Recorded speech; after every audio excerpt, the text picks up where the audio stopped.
Salut tout le monde et bienvenue dans Kiss My Ace, le premier épisode du podcast de Jeu Blanc. Jeu Blanc, c'est pour ceux qui ne savent pas, c'est un site internet, un Twitter et un Instagram qui parlent de toute l'actualité du tennis.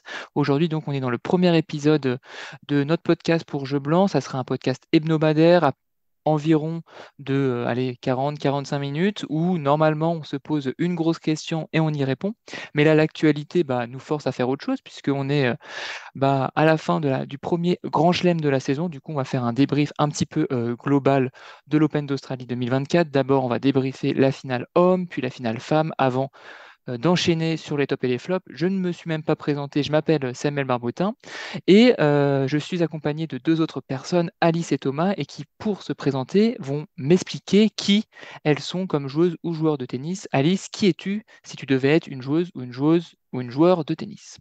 Alors, très bonne question. J'ai un peu gambergé, mais si je devais être une joueuse de tennis, je dirais Naomi Osaka.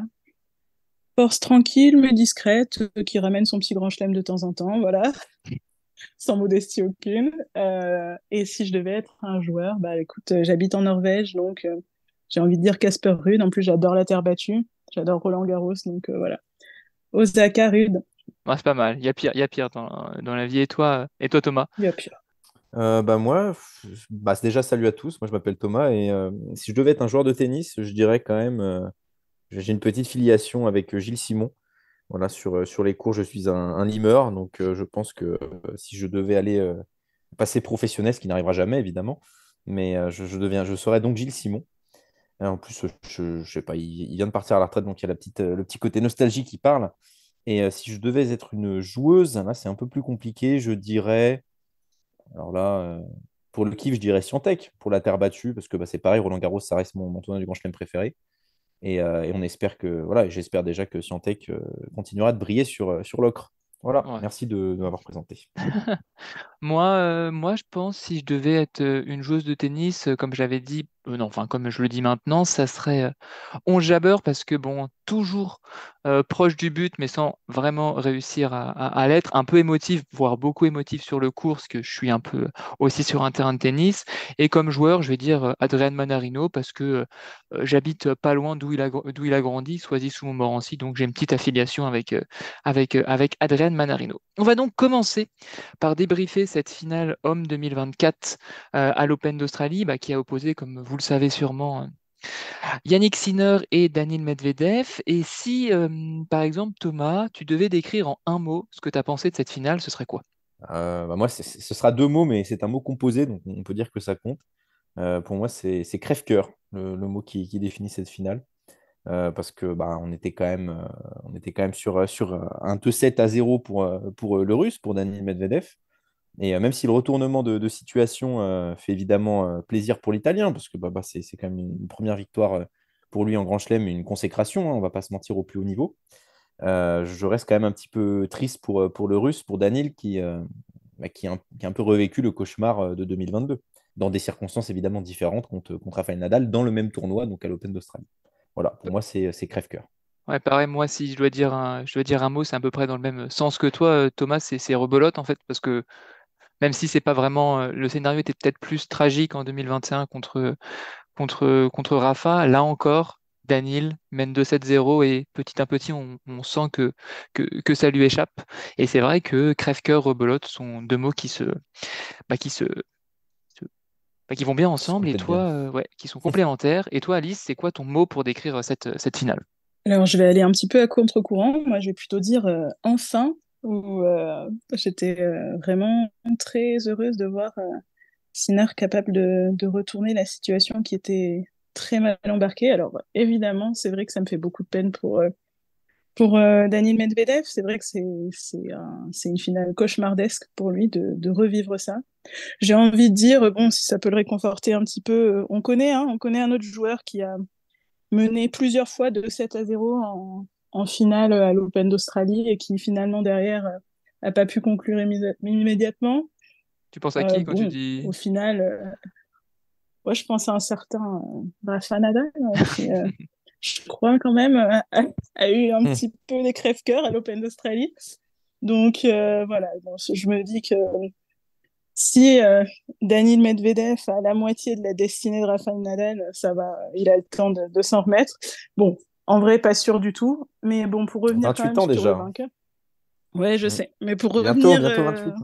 ouais, ouais, ouais. C'est vrai qu'il n'aura pas beaucoup de chance, mais pour moi, c'était vraiment époustouflant parce que j'étais très contente de voir Sinner enfin, non, mais en tout cas, confirmer son potentiel. Et je crois que il mérite son Open d'Australie. Donc, oui, je suis un peu triste pour Daniil Medvedev, mais euh, je crois que Sinner est là où il doit être. Donc, ça me conforte pour la suite de la saison et puis ça m'enthousiasme, pardon, pour Et la du suite de la coup, saison. avant cette finale, tu le sentais comment? Qu'est-ce que tu allais observer? Alice, toi, avant cette finale? Sur Medvedev, je le trouvais assez impressionnant. On sait qu'il peut être hyper dangereux et, euh, et aussi qu'il est capable de jouer les troubles faits. Hein. C'est quand même celui qui empêche Djokovic de faire son grand chelem calendaire. Donc, je pensais vraiment qu'il avait de quoi l'emporter. Euh, et après, donc, c'est vrai que je me disais qu'il allait vraiment avoir appris de sa finale de 2022 et je dis ça en souriant, mais le pauvre, pardon, Ouais. je suis horrible. Non, ça devait être affreux. Il va vraiment, je pense, s'en mordre les doigts. Après, sur le parcours de Sinner, bah, comme je disais, hein, il a confirmé son statut, ses excellents résultats de la fin de saison dernière, où il bat Novak 2 fois quand même. Euh, non, et quand même remporter son premier grand chelem contre un joueur expérimenté comme Medvedev.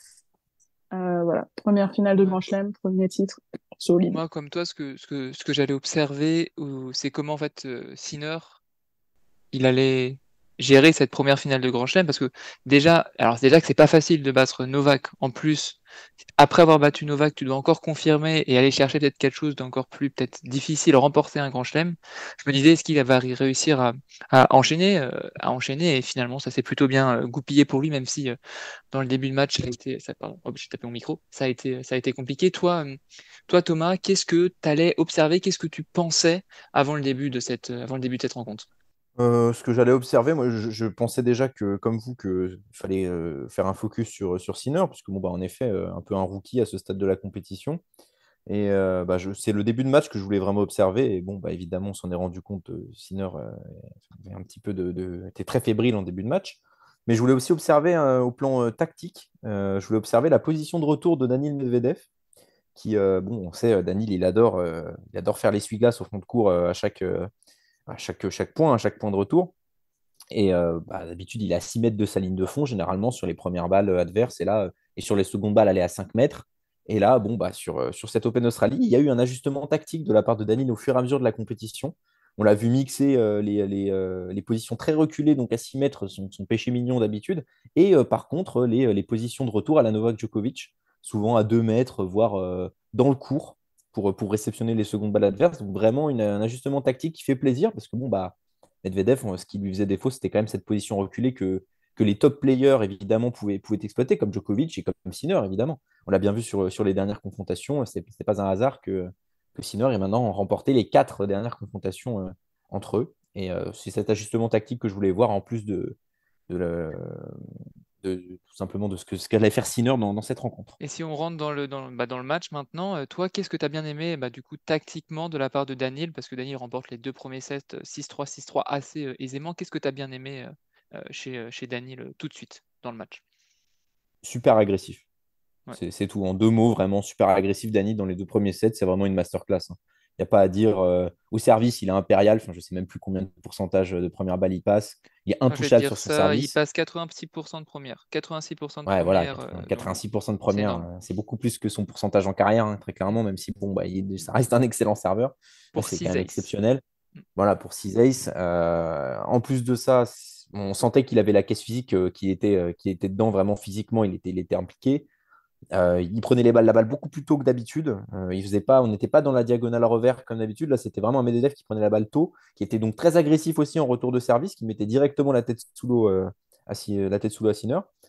Et souvent, d'ailleurs, il l'a eu avec des redirections de balles, alors que c'est pourtant Sinner qui est friand de ce genre de redirection. Là, Ouais. c'était Medvedev vraiment qui impactait vraiment la balle et qui n'attendait pas la faute. Donc, 14 coups gagnants Mais pour Medvedev sur le premier set. Donc c'est vraiment mm, contre ouais, 5 voilà. contre 5 pour Sinner. Toi, Alice, qu'est-ce qui Voilà. t'a marqué dans ce début de match? effectivement, l'agressivité de Medvedev, mais en même temps, est-ce qu'il avait le choix? On savait dès le début qu'il avait passé beaucoup plus de temps sur le court que Sinner, 6 heures de plus, je crois, à peu près. Ouais, c'est Ouais, ça. Donc, Sinner, ouais. il avait pas le choix, hein. Il fallait qu'il attaque dès le départ. C'est ce qu'il a fait. Puis bon, on sent, voilà, Sinner un peu plus nerveux, forcément, première finale de Grand Chelem.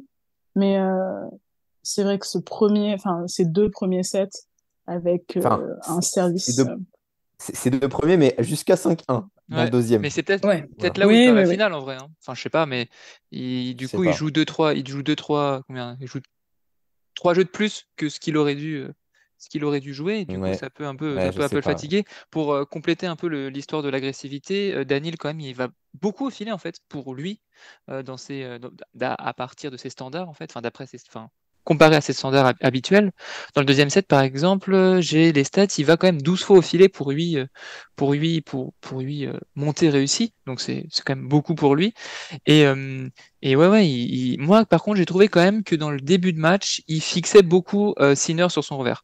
Vraiment, il jouait beaucoup la diagonale, au revers. Je sais pas si c'est une bonne ou une mauvaise impression que j'ai eue, mais ouais, Daniel très, très, très conquérant. Et un petit mot sur Sinner. Toi, Alice, tu as trouvé comment au début de ce match, Sinner?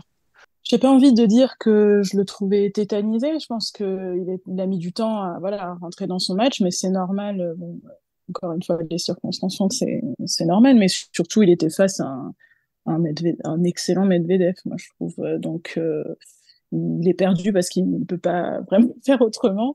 Quand Dani joue comme ça, des fois, on se dit qu'il faut faire passer l'orage. Euh, donc, c'est vrai qu'il fait pas une super entame de match, mais je, voilà, il a gardé. Il le dit d'ailleurs, hein, dans son interview d'après-match. Il savait aussi que s'il arrivait aussi à faire jouer Medvedev dans la longueur, faire allonger un petit peu le match, il avait quand même sa chance. Donc peut-être que il est un petit peu en retrait dans les deux premiers sets, mais il panique pas parce qu'il sait que la montre joue avec lui. Ouais, en plus, la chance finalement qu'a eu Sinner, c'est que c'était un match en 5-7. Du coup, même s'il perd les 2 premiers sets, il a quand même le temps de revenir dans le match. Quand tu perds de 7-0, t'as plus grand chose à perdre. Tu peux, je pense, jouer libéré. Après, il aurait pu s'écrouler, mais lui, je pense ça l'a encore plus libéré, perdu pour perdu. De toute façon, autant Bah, jouer. Et du coup, il a réussi à se libérer. T'en penses quoi, Tomato? Et bah, d'ailleurs surtout là-dessus, qu'il. pardon, Vas-y, vas-y vas-y. Thomas. Non, vas-y, vas-y. Bon, bah, et Mais d'ailleurs là-dessus, surtout. on va y revenir, je pense, mais la transformation qui s'opère en un an, c'est incroyable, quoi, parce que sur 5-7, il y a quelques mois encore, on se serait vraiment posé des questions sur la capacité de Sinner à tenir en 5-7. Là, bon, il a répondu, je trouve. Bah, surtout, moi, je trouve que même si Sinner était mené 2-7-0, il a déjà vécu par le passé des expériences qui prouvent que rien n'est perdu, même à 2-7-0. Sa demi-finale à Wimbledon contre Djokovic en 2021 lui a prouvé, je pense, que tout était possible. Que pour un joueur de leur niveau, vraiment, fallait pas s'arrêter là, quoi. Donc, je pense qu'après cette demi-finale, ça l'avait fait beaucoup grandir. Il a fallu quand même, après de l'attente, de la transition, d'ailleurs, c'était 2022, pardon. Et 2022, Wimbledon 2022. Après, il a fallu une année de transition, mais clairement, Sinner, à partir de Tokyo, là, la tournée asiatique de fin 2023, à partir du tournoi de Tokyo, où d'ailleurs il bat tout le monde, hein, là-dessus. Il bat tout le monde. Après, c'est devenu inarrêtable, hein. Là, de toute façon, la stat est terrifiante. Il a battu 9 sur 10 de ses derniers top 5. Donc, le seul qu'il a battu en 10 confrontations 9 en top sur 5, 10 de ces c'est derniers top Djokovic. 5. Ah ouais, c'est Oui, énorme. 9 La sur vache. 10. Ah ouais, d'accord. Ouais, J'avais pas cette c'est stat. énorme. Donc, Et il y a combien ah de fois, ouais, non, la stat est du coup, terrible. quand même, il joue 4 fois Novak Djokovic, non? Dans Ouais, il ses... joue 4 fois Novak Ouais, Djokovic, il le d'accord. bat Ouais, 3 fois sur 4. ouais, c'est Donc exceptionnel. Ouais, voilà, heureusement que Djoko l'a battu au final du Master, c'était le bon moment, on va pas se mentir, il a bien choisi son moment, hein, parce ouais, que ouais. non, non, incroyable. Et d'ailleurs, Thomas, toi, qu'est-ce que tu penses qu'est-ce qui a fait la différence dans ces 3 derniers sets, en fait? Pourquoi Sinner a autant survolé, j'ai envie de dire, parce que, enfin, moi, personnellement, j'avais l'impression de revivre quelque chose que j'avais déjà vécu avec Daniel, dans le sens où il va pas réussir à s'en sortir et ça va être une longue route vers la défaite. T'en as pensé quoi, toi? Bah, moi, j'en ai pensé que j'ai quand même admiré la résilience de Daniil Medvedev jusqu'au bout parce que bon, bah, il n'a pas lâché. Il l'avait dit de toute façon, il a fait des ajustements mentaux depuis son début de saison. Enfin, on l'a vu en demi-finale contre Zverev, hein, il aurait pu lâcher. Je pense qu'il y a quelques saisons en arrière, même contre Zuvori au deuxième tour, il aurait pu lâcher le match. Il en aurait eu marre. Mais là, voilà, c'est un nouveau Medvedev qui vient depuis ce début de saison, surtout depuis la fin de l'US Open. Mais le souci, c'est que bah, c'est le physique là, qui l'a trahi. C'est beaucoup trop de temps dépensé sur le court. Comme l'avait dit Alice tout à l'heure, il a fait 6 heures de plus que Sinner. Donc, c'est quand même 2 matchs en 3 sets gagnants en plus. Donc, bah, sur la longueur, c'est d'ailleurs le joueur qui a fait le plus longue durée jusqu'en finale là, depuis le début de l'Europen. Donc, c'est trop long. Il aurait pu gagner en 3 sets, mais le troisième set, déjà, il était en déclin physique. Et à contrario, donc c'est le physique qui a pêché pour Medvedev, mais à contrario, Sinner s'est réveillé au fur et à mesure. Il était très fébrile dans les 2 premières manches, aussi dû à un excellent Medvedev, mais il a quand même haussé drastiquement son niveau de jeu, surtout sur sa première balle et sur son coup droit. Et derrière, bah, c'était plus du tout le même match. Et oui, clairement, c'était très compliqué, à part pour les fans de Medvedev, de le voir s'imposer. Voilà, pas se Ouais, mentir. quand tu parles de service, c'est 89% de réussite sur sa première dans le troisième, 77 dans le quatrième et 79 dans le cinquième. Et du coup, il y Ah a ouais. combien de breaks de Daniil? Il y a, il a eu une balle de break sur les trois derniers Voilà, une sets balle et de une break. sauvée. Et Donc, ouais. ouais, ouais, Voilà. Contre ça embête. 5 je crois, dans les 2 premiers sets. Donc, Ouais, contre 5. 4 ou 5. Et toi, Ouais. Alice, qu'est-ce que tu penses du match de Danil? Qu'est-ce qu'il nous a prouvé et pourquoi il a su dominer sur la longueur Medvedev? Est-ce que c'est que physique ou, enfin, c'est peut-être la plus grosse raison, mais est-ce qu'il y a d'autres petites raisons qui font qu'il a remporté Tu cette veux, victoire? tu veux me dire, pourquoi est-ce que Sinner a dominé Medvedev, c'est Ouais, ça? Qu'est-ce qui a fait la ouais. différence? Oui. Euh, j'ai envie de nous ramener encore une fois 1 an en arrière à la finale de Rotterdam, donc c'est Sinner-Medvedev. Et à la fin de ce match, Sinner dit, bon, il manque juste un petit quelque chose pour que ça passe. Et c'est vrai que ça s'était joué à vraiment des petites choses physiquement. Lui aussi, Sinner avait eu un parcours plus long que Medvedev. Et, mais déjà, je pense qu'à l'époque, il sentait qu'il lui manquait vraiment pas grand-chose. Et je crois qu'il a réussi aussi à se dire tout au long du match, avoir cette résilience et se dire, bon, bah, effectivement, je sais qu'il manque pas grand-chose. Et je crois que mentalement, alors que je pense qu'avant le match, j'aurais pas forcément mis Sinner devant mentalement. Je pense que Medvedev était quand même capable de, ouais, de résister, surtout parce que je pensais que l'historique, quand même, en 2022, l'aurait marqué. Mais je pense que ce qui fait la différence, en tout cas, moi, ce qui m'a vraiment frappé, c'est l'attitude, le changement d'attitude de Sinner qu'on voit tout au long du Il match. est resté Et calme je crois tout le que match, en fait, même quand il était à 2-7-0, enfin, c'est une armoire à glace. Enfin, c'est une armoire, c'est zéro émotion, oui, Sinner. oui, oui. Ce qui n'a Ce pas, n'est ce pas qui n'a une pas armoire à été le cas glace. de Medvedev. Et ouais, je pense que j'aurais pas misé là-dessus au début de la finale. Donc, je pense que ça a fait la différence. Et puis, aussi, euh, je crois, bon, je sais pas si je veux faire trop de comparaisons non plus, mais euh, quand je pense, par exemple, à Alcaraz qui, sur le terrain, va pas, enfin, si, il va trouver des solutions, mais je crois que ce qui m'a aussi impressionné chez Sinner, c'est que là, il est face à un joueur qui lui pose énormément de problèmes et il va quand même arriver à trouver la solution pour retourner la situation. Et cette lecture du jeu-là, au-delà de l'adversaire, c'est que sur le terrain, il arrive quand même à faire ses ajustements tactiques. Tu n'aurais Et pas vu, par exemple, tu n'aurais pas vu un Alcaraz contre Medvedev si Alcaraz était mené 2-7-0 là en finale, si Alcaraz était en finale, tu ne l'aurais pas vu remonter un Medvedev, par exemple, alors que Sinner, c'était plus envisageable. C'est ça que est-ce que tu veux pointer ça aussi? Alcaraz, ça oui, manque j'aimerais encore pointer ça aussi. de. Je pense que, Bon, on l'a vu en contre fait, je Zverev, pense pas là, là. que. Mm, mm. Il est mené Je Mm. 2-7 pense 0 Alcaraz, que et finalement, il arrive à en prendre Il n'y un, et arrive après, pas. ça se dérègle il un peu. n'arrive pas à faire le changement Ouais. tactique. Et bon, Ouais. si, bon, c'est du tennis fiction, hein, mais Je pense pas que Alcaraz aurait réussi à reprendre le dessus en faisant les ajustements tactiques. Il aurait peut-être réussi à reprendre le dessus physiquement, mais pas sur les ajustements tactiques. Surtout actuellement, hein. Actuellement, Mhm. Alcaraz, c'est quand même un peu l'ombre de lui-même depuis sa défaite à Cincinnati. On va pas rentrer là-dedans, là, on va avancer, mais voilà, ça reste un Alcaraz qui est pour le moment, me semble un peu derrière Sinner, et voilà, on verra ce que ça donne après dans la suite de la Oui, saison. c'est pour ça, je pense que si on regarde un petit peu les différences des deux joueurs, même si j'aime pas trop comparer parce que ça reste deux joueurs très différents, c'est aussi ça qui m'a frappé, c'est la maturité de jeu de Sinner d'être capable de faire cet ajustement. Et du coup, dans le futur, on voit que Dani, il a quand même six finales en Grand Chelem pour une remportée. C'est terrible, c'est terrible. C'est à la fois Ouais, terrible. ouais. Est-ce qu'il va réussir à s'en remettre, vous, si vous devez donner un pronostic, par exemple, toi, Thomas, c'est quoi le futur pour Daniil? Celui de 2021 ou Euh, plutôt un autre? non, je pense pas, parce que là, c'est une défaite dans des conditions très différentes de cet de l'Open d'Australie 2022 contre Nadal. C'est complètement différent. Là, c'est vraiment, il le perd au physique parce qu'il a pas réussi à terminer ses matchs plus rapidement. Et je pense que non, il avait l'air très positif après sa défaite. Il avait l'air tourné vers le futur. Voilà, la motivation, c'était un peu de gagner un grand chelem pour sa femme et sa fille. Donc, d'en regagner un. Donc, non, non, je pense que Medvedev va rester très fort. Il va juste essayer peut-être d'abréger un peu ses matchs, de moins être dans le dur sur les premiers matchs. En fait, Et son Grand Chelem, de toute façon, il le perd en première semaine, quoi.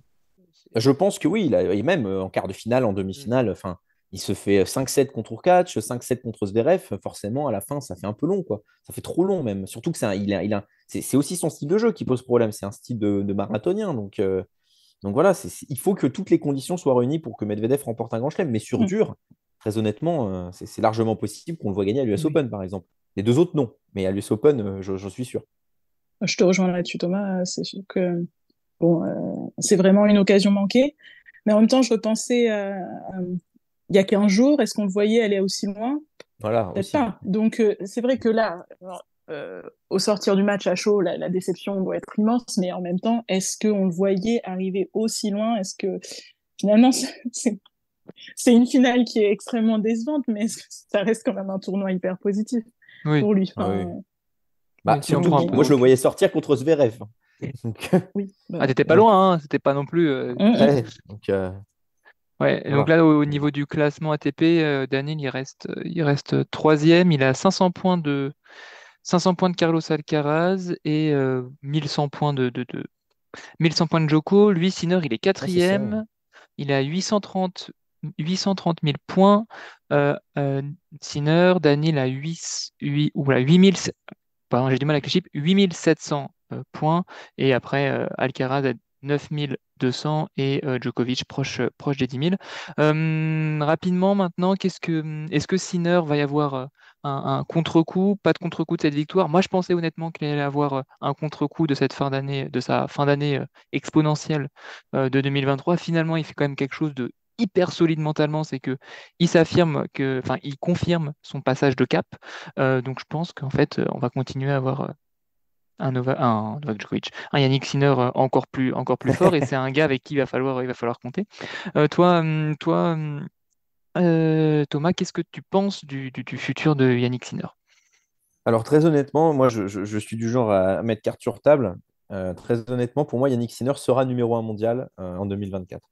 Voilà, il y a pas photo. C'est un Yannick Sinner complètement différent de ce qu'on a pu voir en 2022, 2023 jusqu'à la fin 2023. Et on a vu depuis sa victoire à Tokyo, vraiment, il a changé de dimension. Il est passé de solide top 10 à solide top 3, top 2. Et là, sa victoire à l'Open d'Australie, beaucoup de gens se disaient, bon, bah, l'objectif pour Sinner, c'est de remporter un grand chelem en 2024. Il l'a déjà fini en janvier, cet objectif. Donc, c'est quoi le prochain objectif? C'est de regagner des grands chelems, c'est de devenir numéro 1 mondial. Il a tout gagné. Il a gagné tous les tournois importants. Bon, il lui manque le Masters, évidemment, mais moi, je parle des grands chelems. Il a montré que voilà, là, il est proche. Là, c'est super serré. Là, c'est une aiguille dans. Là, ils sont tous des petites aiguilles dans une botte de foin. Là. Djokovic est à 9800 et quelques, Sinner est à 8000. Enfin, ça se joue à rien. Ça va se jouer à quelques Rien. Masters 1000. Ouais, Donc, et pour mettre de l'eau dans ton moulin, il fait un deuxième tour à Roland, donc il a plein de points à gagner en fait. bien sûr, Il fait sachant une qu'il est bon demi à partout, Wimbledon Sinner. et il fait une demi à Wimbledon, c'est dur, mais il fait un huitième de finale aussi à l'US Open. Donc en fait, Et il perd il a plein de. Vas-y. Et il perd que contre des cadors. Il perd contre des cadors. Il perd pas contre des À no-names. Il part perd Roland, contre il perd Zverev. contre Altmaier. À Mais part à Roland. Mais c'était encore pas le même Sinner. oui. Et même l'US Open, c'était pas le même Sinner. Il est quand même en 5-7 contre Zverev. Donc, il a toujours été très régulier dans tous les grands chelems. Il est bon sur toutes les surfaces. C'est le seul joueur qui est bon sur toutes les surfaces dans cette nouvelle génération. C'est un peu, on va pas dire que c'est un nouveau Novak Djokovic, mais Il y a des c'est le seul similitudes qui est hein, bon quand même. sur Hein. toutes les surfaces. Il y a des similitudes, on pourra en parler, mais il y a plein de points communs avec Djokovic. Et surtout, il est bon partout. Là où Medvedev est bon sur dur, Alcaraz, c'est terre battue, dur, mais gazon. Enfin, si gazon, Alcaraz et Sinner se rejoignent là-dessus. Oui. Mais Alcaraz est un ton en dessous sur dur quand même. En fait, Alcaraz est Donc là, moins je trouve. régulier que Sinner peut l'être. En fait, Voilà. Alcaraz a peut-être un plafond beaucoup plus haut que Sinner, mais un plancher peut-être beaucoup plus bas en fait que Sinner. Mm. Peut-être plus. Bah, c'est Toi, un jeu de fulgurance, hein, de toute ouais. façon. Toi, Mm. Alice, comme Thomas, positif, ouais, optimiste pour la fin de saison, enfin pour la saison 2024 de Sinner. Bon, bah, du coup, qu'est-ce que je vois pour. Est-ce que je suis optimiste pour l'avenir de Sinner? Évidemment, vraiment, il a commencé cette saison de la meilleure des manières. Je pensais pas qu'il pourrait commencer si bien si vite. Et puis, clairement, la place de numéro un mondial, elle est parfaitement envisageable, hein, comme tu disais, Thomas. Et puis, comme on disait, voilà, il a beaucoup de points à prendre sur cette saison. La concurrence directe en a beaucoup à perdre. Donc, c'est tout bon pour lui. Après, encore une fois, attention aux blessures. Je touche du bois pour lui, vraiment. Mais euh, c'est vrai que c'est la seule chose que je vois pouvoir l'arrêter dans son ascension. Bon, Même il faut mentalement, quand même tu le être. vois tenir la pression parce que ça va devenir une encore plus grosse star en Italie. On sait par exemple Swiatek après son premier titre, elle a eu du mal à assumer en fait le fait qu'elle devienne que tout le monde la reconnaisse dans la rue, quand Eh même si ben, même si Sinner il a explosé un peu plus je, lentement que Swiatek, mais qu'est-ce que t'en penses? je me suis posé la question, mais en même temps, voilà, à chaque fois que je me suis dit, oulala, là, il va pas arriver à battre Novak deux fois de suite. Bon, bah voilà. Bon, ça va être un petit peu compliqué. C'est vrai qu'à Turin, bon, ça a été compliqué, mais bon, on parle quand même d'un Novak Djokovic dans son jardin. Je trouve que quand même, il résiste plutôt bien à la pression. Là, les gros tests mentaux qu'il a eu, il les a quand même relevés avec la manière. Hein. Euh, donc, que ce soit avec la pression en Coupe Davis ou que ce soit dans d'autres arènes, voilà, là, en Grand Chelem contre Novak, qui certes fait pas un super match, mais bon, il y avait de quoi craquer. On a encore vu, enfin, il y avait de quoi craquer et il l'a pas fait. Donc, Ouais. moi, je pense qu'il peut bien résister. Je crois qu'il est bien entouré aussi. Et je pense qu'on peut pas lui en vouloir s'il craque un peu aussi. Non, Il faut est pas jeune, non hein, plus. Oui, 22 ans. il Voilà, a le temps. donc bon, s'il finit pas l'année numéro un mondial, ce sera pas un échec non plus. Hein. Je crois Non, il a coché sa case de l'année. Après, tout ce qui vient derrière, c'est du bonus. c'est sûr. On va donc passer au débrief de la finale femme, là qui opposait Qin Wenzheng et Sabalenka, finalement un peu, en tout cas pour la chinoise, une surprise, parce qu'on ne l'attendait pas là, mais elle a profité d'une partie haute du tableau un petit peu désemée. C'est quoi, vous, votre mot? Vas-y, je vais commencer. Moi, votre mot pour décrire cette finale, moi, le mot que j'ai utilisé quand même pour décrire cette finale, c'est fastoche, parce qu'on a vu quand même la différence en fait entre une joueuse qui a vraiment le niveau pour être la patronne du circuit et une jeune espoir, et c'était assez finalement logique qu'on voit cette différence. Je sais même plus le score, 6-3, 6-2 ou un truc du genre, j'ai complètement oublié. Mais du coup, attendez, je vais vous dire ça. 6-3, 6-2, ouais, pour la Biélorusse. Du coup, ouais, fastoche. Toi, t'en as pensé quoi? T'en as pensé quoi, Thomas? Personnellement, mon mot pour cette finale, c'est quand même destruction, hein. Il n'y avait pas vraiment d'enjeu tennistique, entre guillemets. On savait déjà que Sabalenka allait vraiment lui rouler dessus. Je suis désolé, hein, mais ça se sentait vraiment. Enfin, on voit sa montée en puissance de tout le tournoi. Sabalenka est juste dans une autre dimension actuellement. Il y a pas à dire. Sur dur, elle est intouchable, en fait. Vraiment, personne ne match contre elle. Il y aurait peut-être eu des profils comme Rybakina ou Alès Swiatek, mais bon, Swiatek Avec n'a pas Goff, il y a eu respecté match. son Avec rang et Goff, il y a eu Rybakina match non quand même. plus. Avec Goff, Avec Goff, il y a eu match, oui, mais voilà, c'est quand même pris 2-7, quoi. oui. Il y a eu match, mais elle a quand même pris 2-7. Il n'y a pas eu de 3-7, ça n'a pas été, ça a pas été au bout, quoi, au bout du suspense. Vraiment, très honnêtement, j'ai vu un peu sa montée en puissance. J'ai pas été très. Je me suis j'ai vu que après l'élimination de Swiatek, il n'y a pas eu trop de doute dans mon esprit et la finale a bien résumé cet état de Sabalenka qui, je pense, sera numéro un mondial, retrouvera en tout cas la place de numéro un mondial d'ici peu, sauf si Swiatek Donc parvient à Sinner me et surprendre. Sabalenka numéro un mondial. En même temps, pas en même temps. Ah, Oh non, oh, avant bah allez, on va Sabalenka, dire en avant, même je temps. pense. Oh, Avant, vraiment? ça va. Ah, Ouais, ah, avant Sinner, si, Sabalenka, quand même. si Sinner, Indian Wells, Miami, le doublé, hop, c'est bon. Numéro un. Donc, Ouais. ça peut Bon, vite arriver, hein. ouais, Ça bon. peut vite Mm. arriver. Toi, Alice, c'est On quoi ton mot verra, on pour, verra. pour décrire cette finale? J'ai pas les mots pour décrire cette finale parce que, enfin, j'ai pas un mot en tout cas. J'aurais un mot pour décrire Sabalenka, injouable. Elle a été injouable sur tout le tournoi. Je suis vraiment très contente de la voir à ce niveau-là. Euh, et puis, je trouve que elle aussi, hein, c'est une chose qui a changé de dimension, qui arrive vraiment à gérer les moments où peut-être, bon, là, il y aurait pas trop eu. Sur ce tournoi, il y en a pas trop eu, mais qui arrive à beaucoup mieux gérer ces moments de nervosité.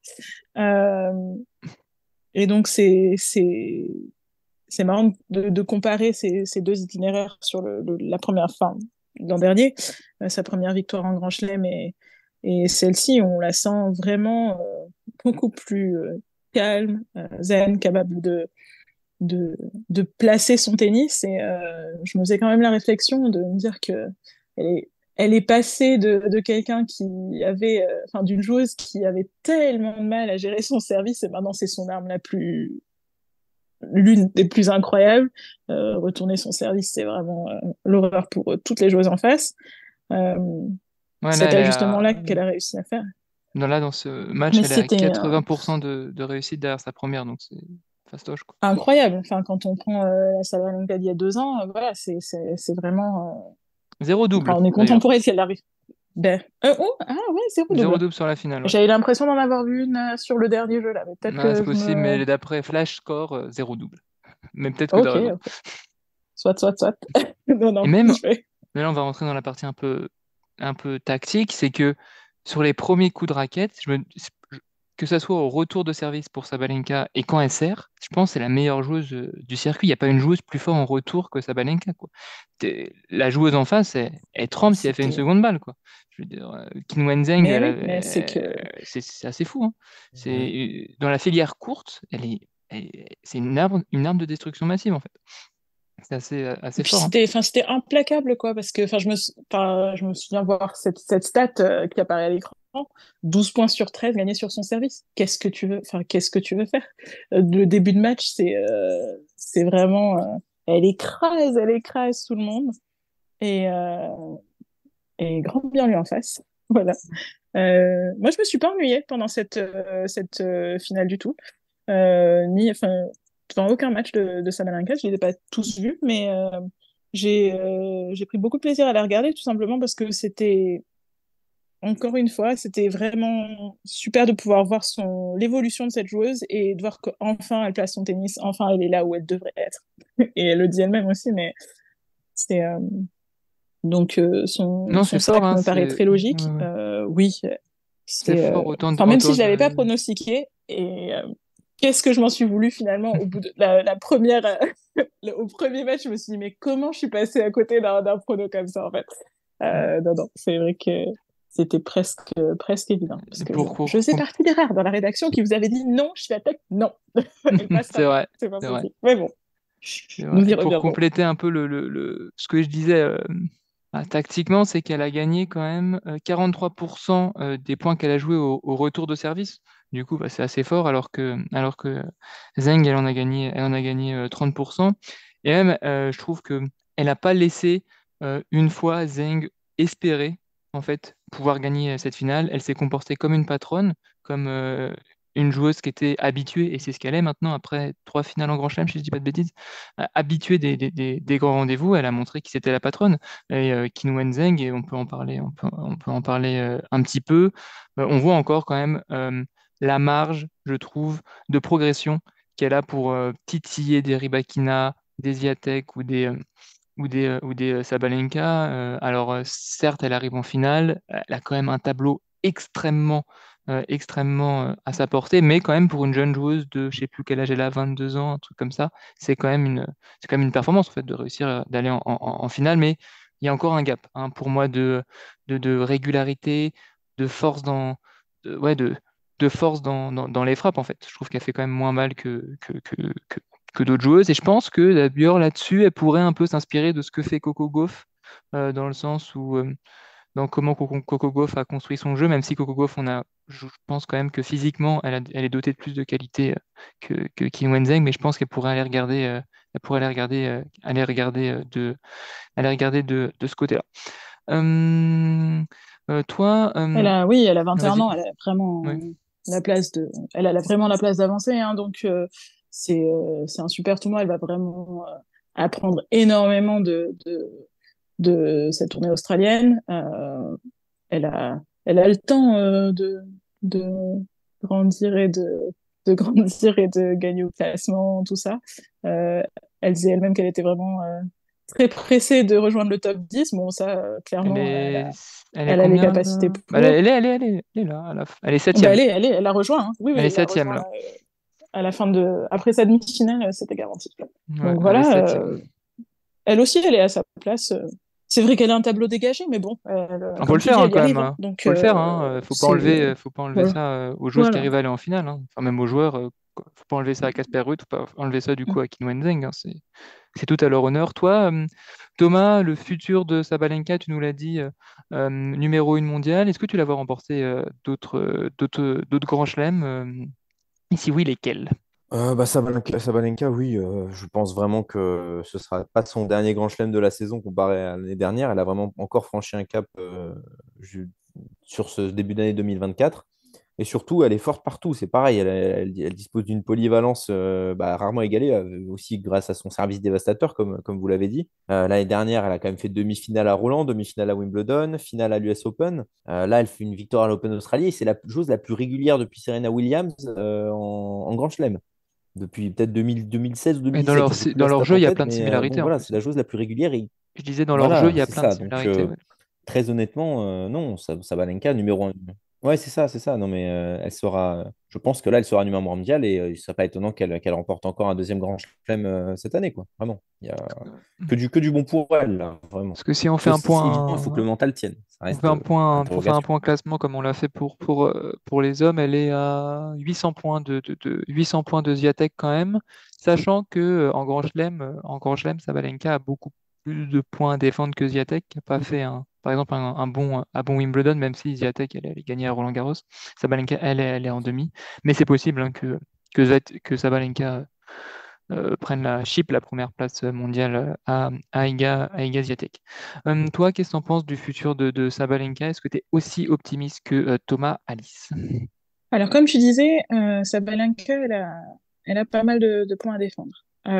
Mais ce qui me rend optimiste, c'est cette constance dans la progression. Enfin, il y a pas une ascension fulgurante, c'est qui après, bon, on se retrouve avec des joueuses qui peuvent gamberger aussi quand l'ascension est trop, trop rapide. Oh là là, qu'est-ce que je fais avec ce nouveau statut?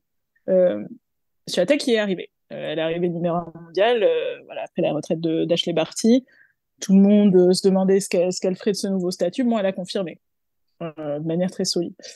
Sabalenka, moi, ce qui me rend optimiste, c'est que, enfin, j'ai l'impression quand même que c'est une joueuse qui a besoin de progresser par palier et qui, là, a l'air beaucoup plus confiante et beaucoup plus capable aussi d'accepter de travailler les bas, en fait, les hauts et les bas dans sa carrière. Elle arrive beaucoup plus zen. Donc, je suis assez optimiste. Je pense aussi qu'elle va reprendre la place de numéro 1 mondial. Est-ce qu'elle va la conserver? Ça, c'est une autre question parce qu'effectivement, la constance qu'elle a eue l'an dernier, c'était avec des résultats très hauts. Mais je suis optimiste pour la suite de la saison. Est-ce qu'elle arrivera à remporter un autre grand chelem? Bon, pour moi, c'est une des favorites aussi à l'US Open. Les deux autres, je sais pas. Mais oui, c'est tout à fait possible qu'elle gagne un troisième grand chelem cette année. Mais en même temps, si elle ne le fait pas, je ne crois pas qu'on pourra vraiment dire que c'est une déception. Non, c'est sûr. J'aimerais voir ce qu'elle est capable de faire au Masters de fin d'année. Ce qu'elle est capable de faire là-dessus. Et elle reste quand même sur cette défaite contre Caro Garcia en Ah bon? Masters il y a Ouais, 2 ans ouais, il y a qu'elle deux aurait ans. pu. Bon.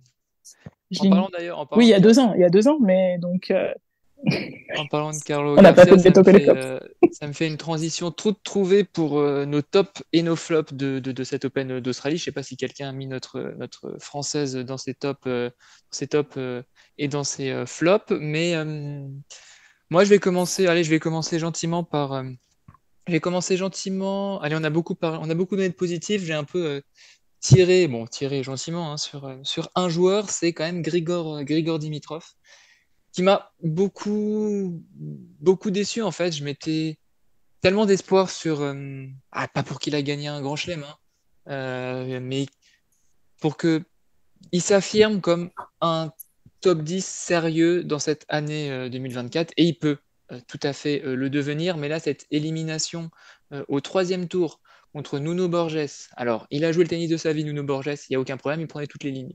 Mais c'est quand même le premier Portugais à arriver du coup en deuxième semaine. Il n'avait jamais atteint ce stade-là.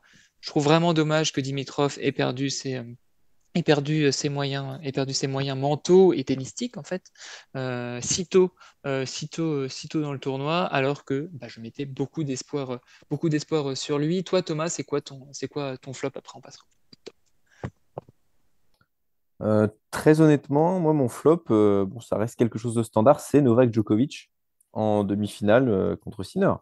Parce que très clairement, oui, il y a eu une transition. Sinner a montré que voilà, il était dans la next-gen et que la next-gen allait prendre le pouvoir au fur et à mesure. C'est la première fois depuis 2005, quand même, qu'il n'y a pas eu un des membres du Big Three en finale de l'Open d'Australie. Donc, c'est quand même, ça montre, c'est quand même très symbolique. Et on Mais en de parle. l'autre côté, Ouais. moi, j'aurais quand même aimé que cette victoire contre Djokovic se passe autrement. J'aurais bien aimé que Djokovic fasse preuve d'un bon tennis. Parce que là, c'était un Novak Djokovic méconnaissable en termes de niveau de jeu, il l'a dit lui-même. Les 2 premiers sets, c'était terrible, quoi, son niveau de jeu. Sinner a très bien joué, mais Djokovic a extrêmement mal joué. Et si ça aurait été possible, j'aurais bien aimé voir un match au meilleur des 5 sets avec tous les deux leur meilleur niveau de jeu.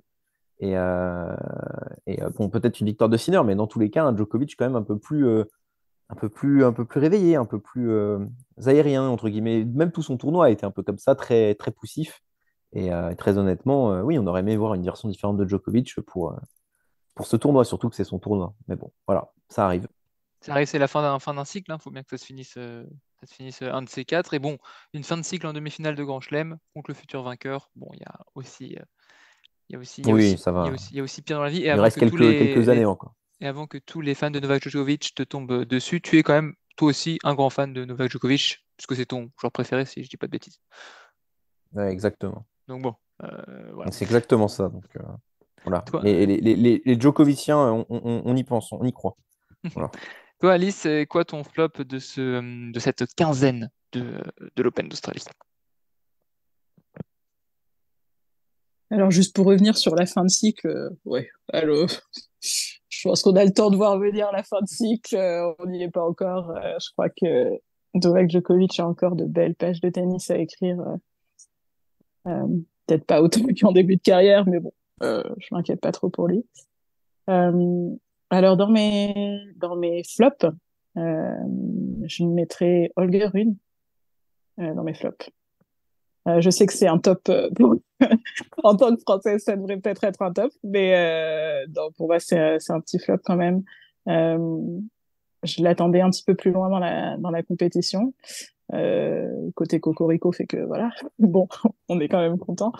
Euh, mais je trouve qu'il ouais, on sait pas trop ce qu'il va pouvoir donner alors qu'on était plus optimiste il y a quelques mois sur ses capacités. Voilà, il y a une grosse période de doute pour le Danois. Pour moi, c'est un petit flop.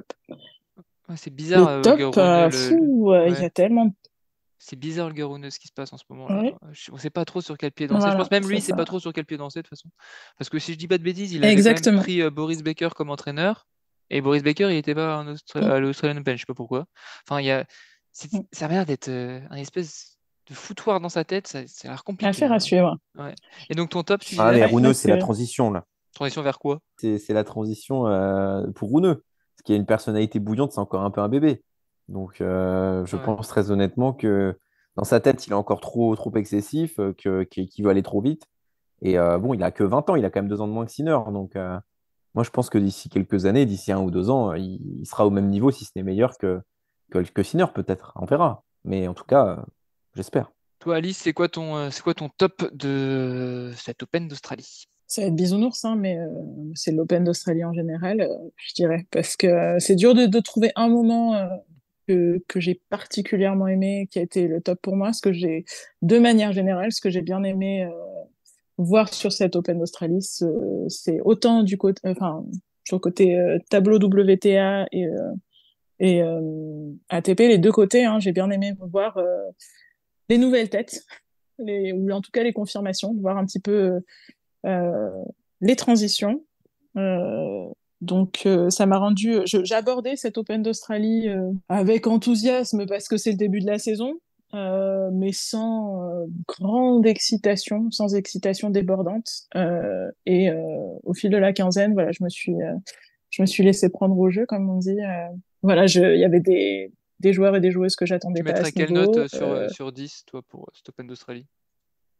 Ouais, après, je suis super sévère, moi, Ah je mets bah toujours une vas-y. mauvaise note, hein. Donc là, je mettrais un petit 7,5 sur 10, 8 est possiblement, mais bon, pas plus que ça. Euh, mais j'étais contente de voir Andreeva, j'étais contente de voir, bah, je suis désolée, hein, Thomas, mais de voir Sinner battre Djokovic, oui, ça m'a fait plaisir, Ouais, ça m'a t'inquiète fait de pas, la t'inquiète peine pas. pour Djoko, c'est vrai. Mais bon, ça va quoi, hein, il a gagné Ça 10 va, fois, il a bien gagné, Joko. C'est bon, moi non plus, c'est je suis bon pas très quoi. triste. Voilà, T'inquiète. donc ouais, peut-être pour l'histoire, pour le grand chelem calendaire, pour Le le sport en 25e, le général. 25e. Pour le Voilà, le 25e. 25e aussi. Mais bon, pour moi, c'était finalement un top, cet Open d'Australie, parce que j'ai eu que des bonnes surprises, enfin en tout cas beaucoup de surprises, et je m'attendais pas à être surprise. Je m'attendais à ce que la logique soit respectée des deux côtés, euh, et j'ai été agréablement surprise. Toi, Voilà. c'est quoi Thomas ton top de cet Open d'Australie? Moi, mon top, en général, ce sont les joueurs français. Très bizarrement, parce qu'on a l'habitude quand même de ne plus avoir de Français en seconde semaine. C'est très régulier depuis fin 2017 jusqu'à 2024. Bon, bah, depuis la chute, entre guillemets, la lente chute des quatre mousquetaires. On n'a pas vraiment eu de successeur français, hein. Moutet, Pouille, Imbert par courant alternatif. Bon, ça n'a jamais été vraiment la transition française ne s'est jamais faite. Et là, on est en transition française, nous aussi. Entre les Arthur Fils, les Van Haché, voilà, c'est pas spécialement eux qui ont brillé sur cette Open d'Australie, mais on sent que voilà, ils ont que 19 ans. Mm.